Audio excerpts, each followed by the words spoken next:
Titania Jordan joins us now. She's the author of Parental Control and the CMO of Bark Technologies. This is a big story that we're having you on for. I mean, when we talk about Roblox and the impact of Roblox, it is sending people spiraling. It's so frustrating to try to be a parent in a tech world when the places where your children spend time are not legally required to keep it safe. And the laws meant to protect children haven't been updated since the late 90s. Um, so, yeah, and parents are waking up. They're realizing how dangerous multiple platforms are, especially Roblox. It's the top platform for children ages 5 to 12. And we are seeing the ramifications of that. And thankfully, parents are waking up and saying, no more. We are not going to bring this into our home. Titania, I heard you mention that you made all the mistakes with your son. You, it's hard for me to believe that because of all the work that you do, and I've worked with you before at other networks. It's hard for me to believe that. Oh, well, my son is almost 17, and the nation's leading scientists and mental health professionals maybe had a gut feeling, but we didn't even have all the data to support the things that we might have felt bad about. Plus, our children are very, very influential, right? I have an only child. When he's saying he's being left out of things, um, you balance the I want to protect him, but I want him to have friends. You know, Also, unfortunately, we had COVID keeping us in a very precarious position, right? Where he had to have tech to do school. And the only way he could connect with peers is through tech. So parents who had to survive COVID and figure out how to balance tech were really at a major disadvantage. But yes, I made all the mistakes. The Bark phone, one of the safest smartphones for kids, wasn't out when it was time for my son to have his first smartphone. Mm. I gave him an iPhone. Horrible choice, right? I let him have Snapchat. I didn't realize how dangerous it was. And I am so close to the data. At Bark, we helped protect over 7.5 million children across the nation. And we know how often children are encountering harms. So it's just, we have to give ourselves some grace, right? We're all going to make mistakes. No parent is perfect, but when you know more, you can do better. So I did a little bit of digging on Roblox. My 11-year-old doesn't have access to a smartphone, but early reports, and I think it was quarter one, said that there was around 80 million. And I could be looking at manufacturer data because I never know what I'm looking at on the internet, where now it says it's closer to 111 million users on a daily basis. Again, caveat there because everything you read on the internet may or may not be an accurate statement. But if there's that many daily users, there's got to be a huge percentage who are kids that are under the age of even 18 and some under the age of 13. I mean, we're talking at least 20 to 30% of the users, right? Oh, absolutely. I mean, according to research that I have access to, Roblox reported about 111.8 million daily active users worldwide just in the second quarter of 2025. And about 40% of daily active users are under 13, which means about 44 to 60 million children under 13 are on Roblox every day. I had a curfew growing up. My dad always said nothing good happens after 11 p.m. Nothing good happens in some type of cyber arena where there's 111 million users at any given point, right? Of course not. And if you're a predator looking to harm a child, you're going to go where the kids are. It's no longer the playground or the library. It's Roblox. And it's not just Roblox, but it is absolutely Roblox. And according to the FBI, there's over 500,000, over 500,000 predators online at any given time. That's crazy. I dipped into the Hindenburg report. I've heard you talk about it pretty thoroughly. Whew.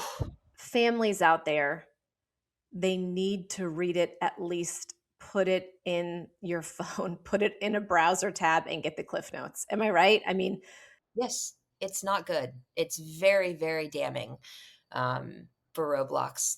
It's it's a really bad look, and I think that was one of the major turning points where parents are like, Oh my gosh. It's one thing to hear about a one-off, right? And you think, "Sure, that can probably happen to a kid given the numbers, but not my kid."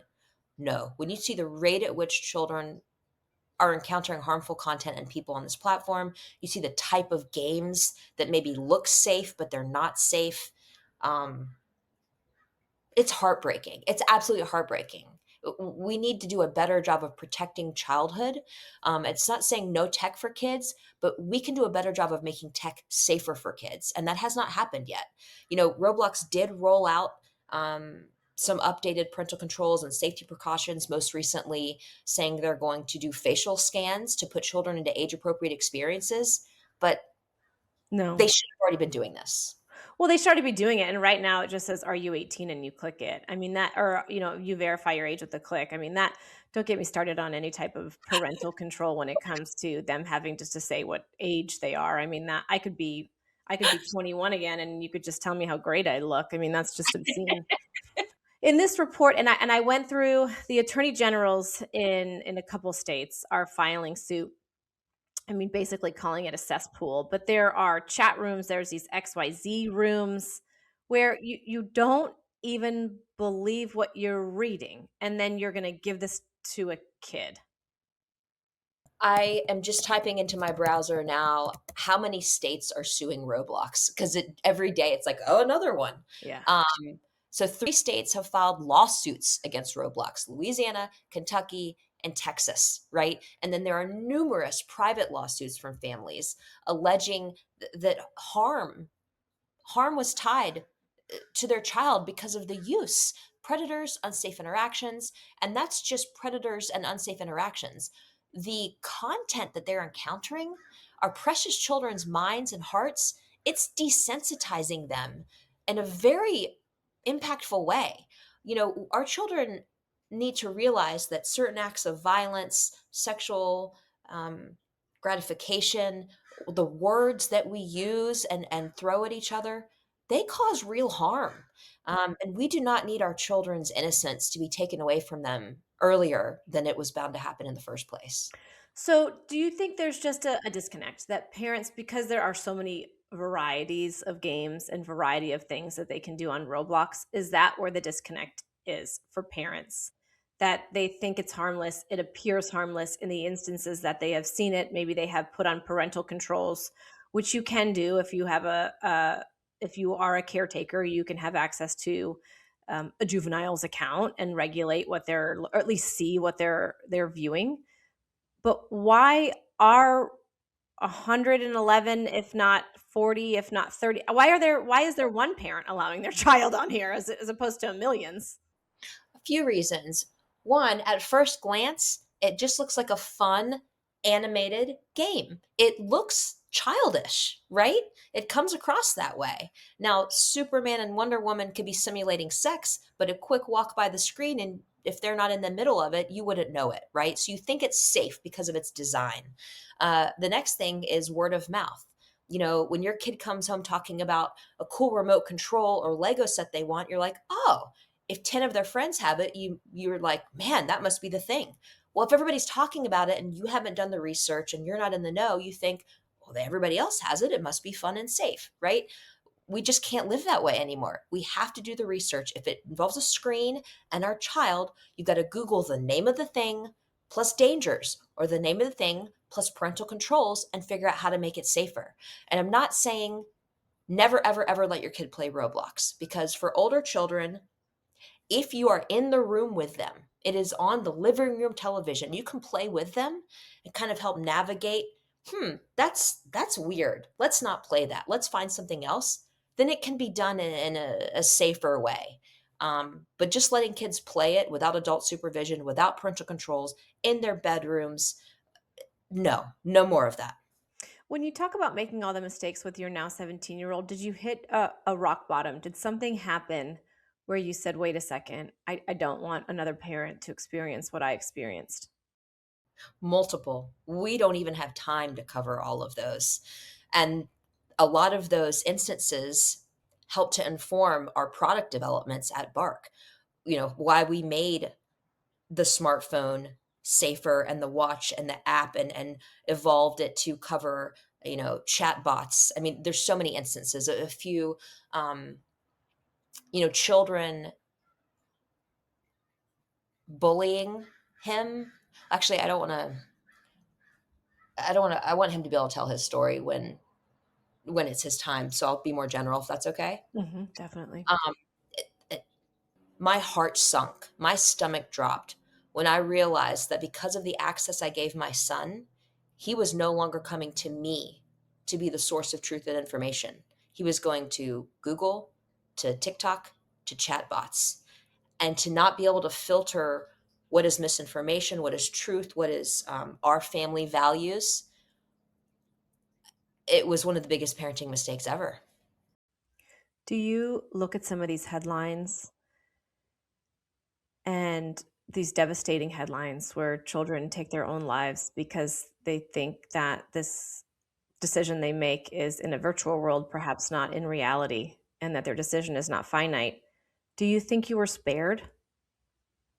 100%. I think back to many instances and think that could have been us. That absolutely could have been us. Good kids make bad choices. Um, thank God it didn't. Anyone out there, your child can be a straight A student, volunteer at the nursing home, star athlete, um, and they can still become a victim of sextortion. They could still just maybe say something they wish they didn't because they're trying to elicit a reaction. Bad things can happen to your good children. Um, and that is why you've got to be having constant conversations with them about just the state of things online, and why you feel the way you do about protecting their hearts and their minds. You're protecting their physical health, you're protecting their mental health. And again, it's not anti-tech. Tech is amazing, but it's about how to use tech as a tool and not let tech rule your life and harm you.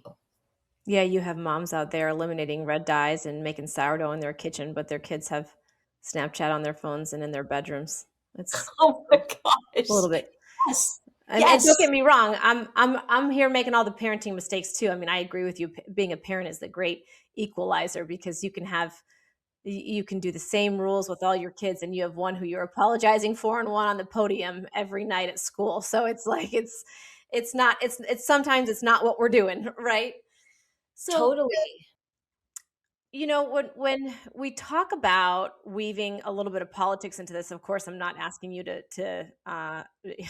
tell me who you voted for, but I would imagine that you want more policies. I mean, even the clinical psychologist who we spoke with earlier said, "I don't even care anymore. I want some policy." Yes, this is a bipartisan issue. Um, if you are not on the right side of history of working to protect children online, I, I don't think you have a soul. Um, yes, privacy is important. Yes, freedom of speech is important. But there's a reason why we have R-rated movies, right? There's a reason why children can't buy alcohol or drive or buy cigarettes or walk into a pornography store to buy adult material. Like, we have some safeguards in place for children in the real world, and we don't have the appropriate amount of them for them in the digital world. And they are spending more time now online with all of these dangers. It's not ethical at this point. The longer we wait to pass meaningful legislation that holds social media and big tech accountable, empowers parents to be the parent, and truly protects children online, children are dying every single day. They are being harmed every day that we wait. We cannot wait any longer. Would you say we're almost too late? It should have happened yesterday. I would say for the parents who have lost children to social media, yeah, they would say, why did my child have to suffer? Right. So yeah, it's too late, but to cast hope, it doesn't have to be. We can always make better choices and learn from our mistakes. So let's start now. So you would like to see more policy. So why isn't the government? I mean, people might be confused. There are laws, right? That's why we don't see the FTC getting involved. Is that correct? Why there's really not a lot of regulation? So one is the largest platforms out there also have the most money.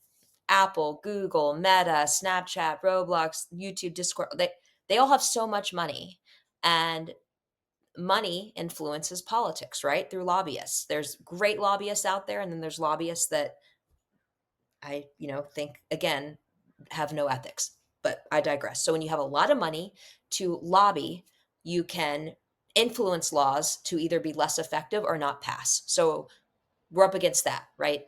Um, the next thing is that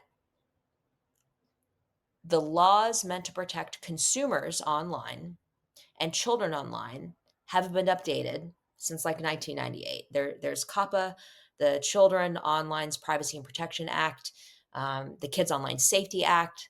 There's Sammy's Law. There's so many pieces of legislation, and there's a lot of fighting. And honestly, there is more bipartisan support for this than anything else. And the only holdouts that I've seen, based on my personal opinion and research, are because they're being influenced by big tech through campaign contributions, or they're holding out to one little piece around, let's say, freedom of speech or privacy. When I would say that, is it more important for a child to have freedom of speech or not be groomed online and not be pushed down a suicidal ideation rabbit hole? Like, let's just have common sense here. Let's not be so pedantic. Yeah, sometimes you think that lawmakers are like the PTA moms in a big room where they're all just fighting to talk over each other, and really there's not a ton of substance. That's what I mean, I've been covering politics since I for almost 20 years now, and every time I visualize some whitewashed jeans, and it's just I can't get it out of my head. They're just sitting there wasting time and money. I'll say it right here on a political website. Exactly. Exactly. What is more important? Protecting our children or making sure that they can say stupid stuff And on some X? yeah, so we can just yeah, so it can be out on X, or they can replay put clips on from C-SPAN up. I have the CEO of Roblox, because I kept on thinking to myself, one of the questions I want to ask you is, how is this company making money? I mean, if you look at the CEO, he's got a family, right? Is it He David has Baszucki, children, right? which is wild to me. He was recently on a podcast. I think it was Tim Ferriss talking about utilizing the keto diet to help his son who had some health issues and how it helped him. And I'm like, how can you be so I, I can't even say the word, tone deaf? You're talking about prioritizing the health and safety of your child, yet you are the head of a platform that is harming kids, and you're brushing that away. You're like, oh, do we have to talk about that? I thought we would talk about more exciting things. No. Did Tim Ferriss ask him about the chat rooms where you can beat pregnant women, or is that something that I happened to read on the internet and was made up too? Because Well, I'm not saying that's true. I'm just saying I did in fact read that on the internet, so I wasn't going to go there, but maybe it's a lie. so in the Hindenburg report, I read about the beat up the pregnant women games. I didn't hear that specific topic addressed. I might be looking that up after we wrap because I would love to hear David's take on that. Um, Well, they could you know, go to the sex rooms too. I mean, that's in the report as well. oh, I have been sitting beside my son playing Roblox with him and seen sexual simulation, and I was just like, this is happening right in front of my face in our home that is What supposed did to you be. do? I just said, Jackson, we need to stop playing this game because while it's looking like it's a fun, friendly thing, the things that the characters are doing actually are inappropriate. And I know you're going to be upset. This is a really fun game for you, but we just can't do this. This isn't okay. And In he your wasn't. experience, when you were writing that, when did we stop allowing kids to be kids? When did we start giving them ABC books with sexual terminology? When did we start giving them smartphones and telling them that they need to be quiet so that we could get on our smartphone and refresh our feed? Yeah, we've all been fed a lie. Um, we have all been. It's like, for those of you who are old enough to have seen the original Wizard of Oz, when Dorothy walks through the field of poppies and just kind of falls asleep, that's been parenting for the past 15 years. And we need to wake up. I'll be the first to admit that the iPad, the streaming on the television, the smartphone has been a great babysitter, right? Great in quotes, because it kept my kid safe in the house, still and quiet. But it is also the worst babysitter for what it exposed him to, how it impacted his mental and physical health, and created pathways of addiction that have been very hard to break. And it stole his innocence.